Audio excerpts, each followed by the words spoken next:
Alhamdulillahirabbil alamin, asyhadu an la ilaha illallah wahdahu la syarikalah wa asyhadu anna Muhammadan abduhu wa rasuluhu la nabiyya ba'dah.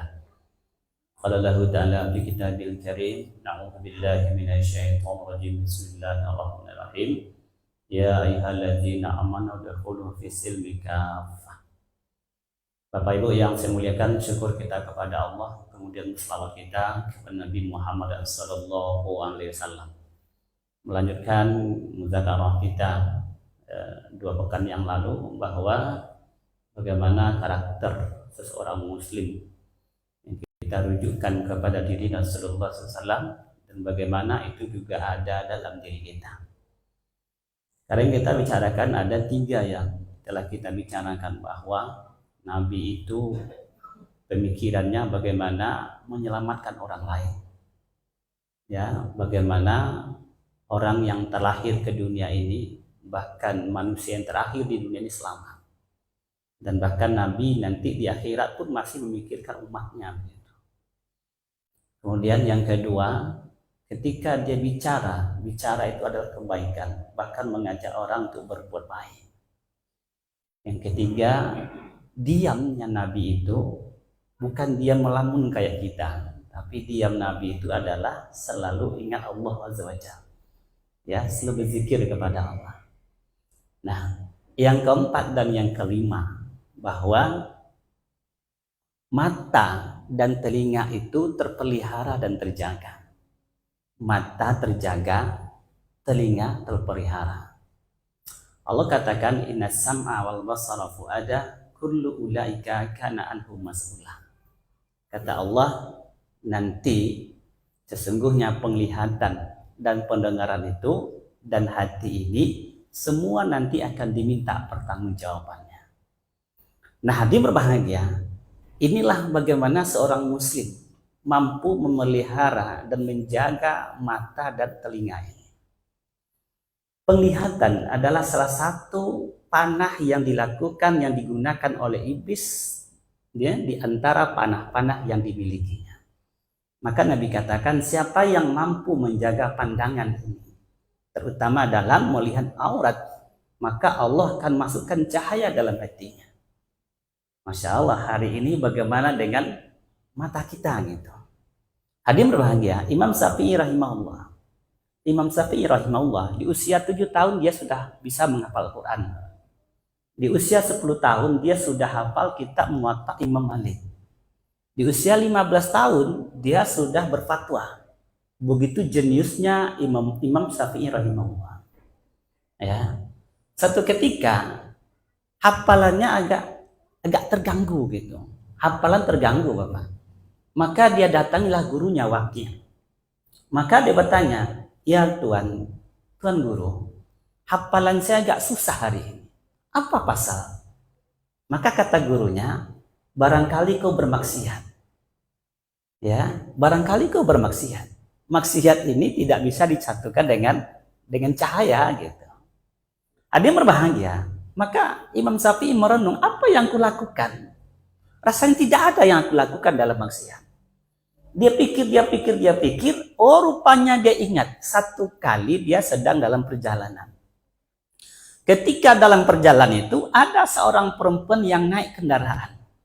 Ketika naik kendaraan itu, dia tanpa sengaja melihat paha dari perempuan ini. Bahkan ada mengatakan hanya sebatas tumit saja. Ya, itu yang terjadi, yang dialami oleh Imam Syafi'i, Pak. Bukan tersengaja, Pak. Ya, bukan disengaja gitu. Ketika dia terlihat itu, Imam Syafi'i beristighfar dan palingkan mukanya gitu. Nah, beda Jawa kadang-kadang enggak modal itu. Kita palingkan mukanya, ini susah kali. Ya, apalagi itu zaman kita hari ini, Pak. Mana aurat yang tak kita lihat? Jalan kiri kanan depan muka belakang, ya. Orang memakai baju apa? You can see. Apa itu you can see? You, kamu, can, dapat atau bisa, see, lihat. Kamu bisa lihat. Ya. Kamu bisa lihat, kamu boleh lihat, apa saja boleh lihat. Ya, Coba, Imam Syafi'i yang dari umur 7 tahun sudah bisa menghafal Al-Quran. Umur 10 tahun dia sudah mampu menghafal kitab Imam Malik, Muwatta'nya Imam Malik. Umur 15 tahun dia sudah berfatwa. Tapi satu ketika hafalannya sulit, dia datangi gurunya, maka gurunya katakan kamu bermaksiat. Ya, kamu bermaksiat. Maka direnungkan, apalah maksiat yang kulakukan. Itulah yang terpikir dia, bahwa satu ketika dia pernah melihat aurat perempuan ketika perempuan itu naik kendaraan. Itu bukan disengaja. Ya. Oh, melihat kan boleh sekali, Ustadz. Sekali boleh, tapi jangan lama, kan model itu. Kita kan enggak. Sekali melihat tapi enggak ada nengok, selalu ngarah gitu. Nah, ini yang jadi masalah. Ya, bahwa orang muslim itu betul-betul menjaga pandangan dan menjaga telinga. Ya, karena Allah katakan sesungguhnya pendengaran dan penglihatan itu nanti hati manusia ini akan diminta pertanggungjawabannya. Ya, yang keenam, apa karakternya itu? Yang keenam karakternya itu tangannya ini selalu memberi, Pak. Ya, banyak kisah-kisah yang kita baca dalam riwayat-riwayat sejarah-sejarah masa lalu bagaimana orang-orang yang soleh, orang-orang yang taat itu selalu memberi. Allazina yunfikuna fis sarra'i wad dharra. Mereka selalu berbagi dalam keadaan susah dan dalam keadaan senang. Ya. Kembali lagi kita ungkap bagaimana kisah Imam Syafi'i rahimahullah. Ya, diceritakan dalam Fadilah Sedekah bahwa Imam Syafi'i satu ketika dia pergi naik haji, Pak. Dia pergi naik haji. Nah, setelah itu dia dirikan kemah. Dia dirikan kemah, kemudian dia tinggal di situ. Maka dia curahkanlah uang sebanyak 10.000 dinar. Ya, kalau kita mendengar 10.000 dinar mungkin nggak kaget, Pak. Tapi coba kalau kita kalikan dengan rupiah. 1 dinar berapa? Hah? 1 dinar 3 juta. Kalau 3 juta, Pak, ada usah 4 juta, 3 juta lah 1 dinar. Kali 10.000 berapa? 3 juta kali 10.000. 30 miliar. Iya kan? Kan 30 miliar tuh, Pak. Dia curahkan, kan dulu dinarnya emas ini. 1 emas itu kan ya 3 juta itu minimalnya 1 dinar itu. Nah, dia curahkan uang 10.000 dinar, maka setiap orang yang datang berkunjung kepadanya dikasih segenggam. Dikasih segenggam. Masya Allah. Ya, ini bukan pencitraan, Pak. Ya, bukan pencitraan karena ada sesuatu yang dimau dengan segala keinginan, tidak. Ya, memberi hanya karena Allah gitu. Dan ini banyak kisah-kisah. Jangankan tabi'in atau para sahabat, banyak orang-orang dahulu yang seperti ini. Dia sukanya memberi gitu.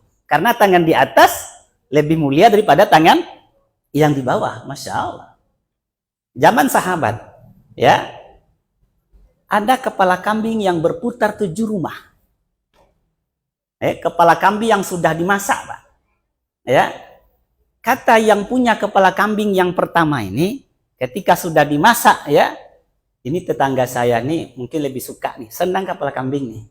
Dikasihlah sama tetangga yang pertama. Kata tetangga yang menerima kepala kambing itu, wah, tetangga nih lebih senang nih kepala kambing nih. Dikasih lagi kepada yang ketiga. Yang ketiga pun berpikir model itu. Akhirnya kembali kepada rumah yang pertama. Masya Allah. Awak ada model itu, Pak. Ya, kadang kan jangan kepala kambing yang tulang pun lenyap, dari itu. Ya, lenyap tulang. Ya, tetangga tidak usah mikir. Ya. Inilah gambaran-gambaran orang-orang yang muslimnya itu dia tidak tanggung-tanggung gitu. Ya, bahwa tangan mereka itu adalah memberi. Bahkan yang lebih ajibnya lagi, bertantangan dengan nyawanya. Di zaman sahabat Nabi ketika berperang, ada 3 orang sahabat yang sudah kritis. 3 orang sahabat Nabi yang sudah kritis. Sudah mau mati nih. Maka datanglah di antara saudaranya membawa air. Maka ini air diberikan kepada saudaranya yang sudah mulai kritis. Dia tanya, butuh air? Iya. Begitu dikasih air. Ketika dia nak minum, tidak jauh dari dia itu kedengaran satu sahabat lagi yang sudah kritis, yang mengerang-erang gitu. Kata dia, tolong kasih sama saudara saya itu, karena dia perlu lagi. Diantarlah air yang ke sahabat yang kedua yang kritis. Ketika dikasih kepada sahabat yang kedua yang kritis itu, ketika nak minum, dia dengar lagi ada sahabat yang dalam keadaan sakit, mengerang juga. Ya, kata dia, tolong antar kepada saudara saya yang sana juga kritis. Begitu air dibawa kepada yang ketiga dah sahid, Pak. Balik lagi kepada yang nomor dua sudah sahid. Balik lagi yang pertama sudah sahid. Masya Allah. Sejauh mana iman kita barangkali dibandingkan dengan orang-orang seperti ini. Ya, inilah diantara karakter-karakter Muslim itu. Ya, bahwa ketika pandangannya terjaga, penglihatannya terjaga, tangannya selalu memberi kebaikan. Ya, khairun nas anfa'u linnas. Ya, bagaimana selanjutnya? Kita tunggu ke pekan yang akan datang. Subhanaka wa bihamdik asyhadu an la ilaha illa anta astaghfiruka wa atubu ilaik. Assalamualaikum warahmatullahi wabarakatuh.